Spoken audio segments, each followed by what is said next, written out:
ನಮ್ಮಲ್ಲಿ ಕೆಲವು formula apply ಮಾಡ್ಕೋಬೇಕಾಗತ್ತೆ. ಏನಪ್ಪಾ ಅಂದ್ರೆ ಪ್ರಾಕ್ಟೀಸ್ 10,000 hours. ಏನು ಪ್ರಾಕ್ಟೀಸ್ 10,000 hours. ಪ್ರಾಕ್ಟೀಸ್ 10,000 hours ಅಂದ್ರೆ ಏನು ಸರ್? ಅದು ನಂಗೆ ಗೊತ್ತಾಗ್ತಾ ಇಲ್ಲ ಸರ್ ಹೇಗೆ ಅನ್ನೋದಾದ್ರೆ, ಮೈ ಡಿಯರ್ ಫ್ರೆಂಡ್ಸ್, ನಾನು ಕೆಲವು ಇದನ್ನ ಹೇಳ್ತೀನಿ, ಈಗ ನಿಮ್ಗೆ ಅದ್ರ ಗೊತ್ತಾಗುತ್ತೆ. ಸರ್, ಜುಡೋ ಕರಾಟೆ ಇದೆಯಲ್ಲ, 10,000 ಗಂಟೆಗಳ ಕಾಲ ನೀವೇನಾದ್ರು ಜುಡೋ ಪ್ರಾಕ್ಟೀಸ್ ಮಾಡಿದ್ರೆ ನೀವು ಒಳ್ಳೆ ಕರಾಟೆ ಪ್ಲೇಯರ್ ಆಗ್ಬೋದು. ನಿಜಾನ ಸುಳ್ಳು? ಒಪ್ಕೋತೀರಿ ಇದನ್ನ? 10,000 ಗಂಟೆಗಳ ಪ್ರಕಾರ ನೀವೇನಾದ್ರು ಡ್ಯಾನ್ಸ್ ಪ್ರಾಕ್ಟೀಸ್ ಮಾಡಿದ್ರೆ ನೀವೇನಾರಾಗ್ಬೋದು, ಒಳ್ಳೆ ಡ್ಯಾನ್ಸರ್ ಆಗ್ಬೋದು. 10,000 ಗಂಟೆಗಳ ಪ್ರಕಾರ ನೀವೇನಾದ್ರು ಕುಕಿಂಗ್, ಅಡುಗೆ ಮಾಡೋದೇನಾದ್ರು ಕಲ್ತ್ರೆ ನೀವು ಮಾಸ್ಟರ್ ಚೆಫ್ ಆಗ್ಬೋದು, ಯಾವ ಒಂದು ದೊಡ್ಡ ಸ್ಟಾರ್ ಹೋಟೆಲ್ಗೆ ಏನಾಗ್ಬೋದು, ಚೆಫ್ ಆಗ್ಬೋದು. ಅಂದ್ರೆ ನಿಜಾನ ಸುಳ್ಳು? ಹಲೋ, ಕೇಳಿಸಲ್ಲ ನಮಗೆ? ನಿಜಾನ ಸುಳ್ಳು? ನಿಜ ಒಪ್ಕೋತೀರಲ್ವಾ? ಈಗ ನಾನು ಹೇಳ್ತಾ ಇರೋದು ನಿಮ್ಗೆ ಕನೆಕ್ಟ್ ಆಗ್ತಾ ಇದೆ ಅನ್ಸುತ್ತೆ.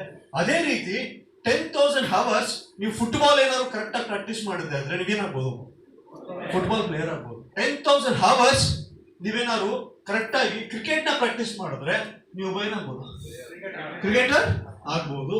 ಸರ್, ಸೇಮ್ ಯಾವುದೇ ಬಿಸ್ನೆಸ್ ಆಗಲಿ 10,000 hours ನೀವು ಆ ಬಿಸ್ನೆಸ್ ನ ಮಾಡಿದ್ದೆ ಆದ್ರೆ, ಯಾವ್ದಾದ್ರು ಬಿಸ್ನೆಸ್ ಆಗ್ಲಿ ಅದಕ್ಕೆ ಶ್ರದ್ಧೆಯಿಂದ ಅದ್ರ ಕಡೆ ಫೋಕಸ್ ಮಾಡಿದ್ದೆ ಆದ್ರೆ ಆ ಬಿಸ್ನೆಸ್ ಅಲ್ಲಿ ನೀವೇನಾಗ್ಬೋದು, ಹಲೋ ಏನಾಗ್ಬೋದು ಸರ್?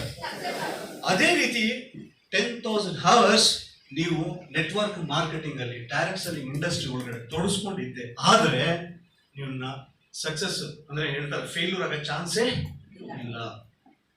ಎಷ್ಟು ಜನ ಒಪ್ಕೋತೀವಿ ಸರ್? 10,000 hours ಅಂದ್ರೆ ಏನು ಸರ್ ಅಂತಂದ್ರೆ, ಸರ್ 3 ದಿನ ಆಯ್ತು ಗೋವಾಕ್ ಬಂದು, 24 hours ಎಷ್ಟಾಯ್ತು? ಅಲ್ಲಿ 10,000 hours ಇಲ್ಲಿ ಎಷ್ಟಾಯ್ತು? 70 ಏನ್ ಮಾಡ್ಬಿಡೋಣ ಅವರ್ಸ್ನ? ಅದಲ್ಲಮ್ಮ, ಹಲೋ, ಡೈಲಿ 1 hour ಫೀಲ್ಡ್ ಅಲ್ಲಿ ಇದ್ರೆ ಕೌಂಟ್ ಆಗೋದು ಎಷ್ಟು? 1 hour ಅಷ್ಟೇ. ಹಲೋ, ಅವ್ರು ಗೆಟ್ ಮೈ ಪಾಯಿಂಟ್. ನಾನು 20 ವರ್ಷದಿಂದ ಡೈರೆಕ್ಟ್ ಸೆಲ್ಲಿಂಗ್ ಮಾಡ್ತಾ ಇದ್ದೀನಿ, ನಾನು 5 ವರ್ಷದಿಂದ ಡೈರೆಕ್ಟ್ ಸೆಲ್ಲಿಂಗ್ ಮಾಡ್ತಾ ಇದ್ದೀನಿ ಅಂದ್ರೆ ನೀ 5 ವರ್ಷ ಮಾಡ್ತಾ ಇದ್ದಿಲ್ಲ ಅಂತ ಹೇಳ್ತಾರೆ. ಎಷ್ಟು ಅವರ್ಸ್ ನೀನು ಎಲ್ಲಿಗೆ ಟೈಮ್ ಕೊಟ್ಟಿದ್ಯಾ? ಎಲ್ಲಿಗೆ ಫೀಲ್ಡ್ ಅಲ್ಲಿ ಟೈಮ್ ಕೊಟ್ಟಿದ್ಯಾ? ಎಷ್ಟು ಅವರ್ಸ್ ನೀನು ಪ್ರಾಕ್ಟೀಸ್ ಮಾಡಿದ್ಯಾ? ಎಷ್ಟು ಅವರ್ಸ್ ನೀನು ಪ್ರಾಡಕ್ಟ್ ಬಗ್ಗೆ, ಸಿಸ್ಟಮ್ ಬಗ್ಗೆ, ಅಪ್ಲೈನ್ ಜೊತೆ ಫೀಲ್ಡ್ ಅಲ್ಲಿ ನಾಲೆಜ್ ತಗೊಂಡಿದ್ಯಾ?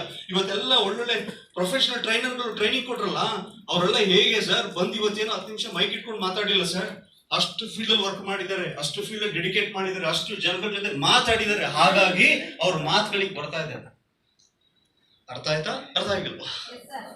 ಸ್ಟೇಜ್ ಅಲ್ಲಿ ಸುಮ್ಮನೆ ಮಾತಾಡ್ಲಿಕ್ಕೆ ಆಗಲ್ಲ. ನಾನು ನೋಡ್ತಾ ಇದ್ದೀನಿ ಚಿಕ್ಕರಿಂದ ಕೆಲವು ಲೀಡರ್ಗಳು ಮೈಕ್ ಇಟ್ಕೊಳ್ಳೋಕೆ ಬರ್ದೇ ಇದ್ರು ಈಗ ಹೆಂಗ್ ಮಾತಾಡ್ತಾ ಇದಾರೆ. ಡೇ ಬೈ ಡೇ, ವರ್ಷಕ್ಕೆ 6 ತಿಂಗಳು, 3 ತಿಂಗಳಿಗೆ ಅವ್ರ ಪರ್ಸನಾಲಿಟಿ ಹೆಂಗ್ ಚೇಂಜ್ ಆಗ್ತಾ ಇದೆ. ಅಲ್ಲಿಗೆ ಒಂದಂತೂ ಸತ್ಯ ಗೊತ್ತಾಯ್ತು, ಏನ್ ಬೇಕು, ಏನ್ ಮಾಡ್ಬೇಕು, ಯಾವ ಫಾರ್ಮುಲಾ? 10 hours ಅಲ್ಲ ಬ್ರದರ್, ಏನು ಬೇಕು?